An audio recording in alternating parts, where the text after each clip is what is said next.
Welcome to the Today in History channel. In today's video we will talk about the day, January 11, 1993. The Camino de Santiago, declared a World Heritage Site. The Camino de Santiago was a very important link in the history of European unity, as a catalyst for Christian society. The finding of the grave considered to be the Apostle Santiago Mayer meant the meeting of a common point for different peoples already Christianized, but in need of unity at that time. Immersed in the struggle against Muslims, and lacking both military and economic support, the Christian kingdoms actively collaborated in the success and propaganda of the Holy Path. Aragon, Navarra and Castile used different means to attract rich and powerful people to their domains: the exchange of gifts, the marriage policy, and the proclamation of the miracles granted by the Holy Apostle to whom he was going to visit his tomb. Faith in the prodigies of Santiago was increasingly spread, and the number of people who flocked to Santiago de Compostela to visit the saint's relics and obtain his grace gradually grew.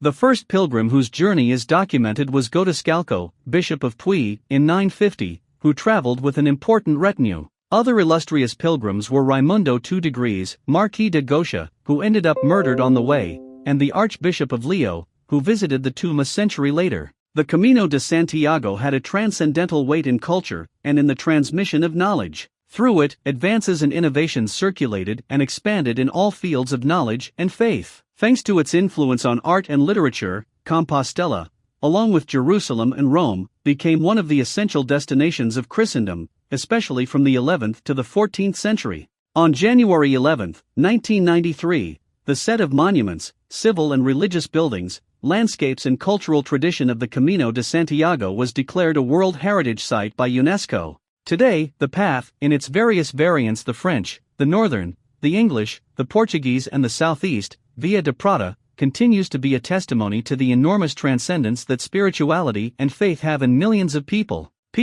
If you like the video of force subscribing to the channel, like, comment and share. To receive new videos. See you next time.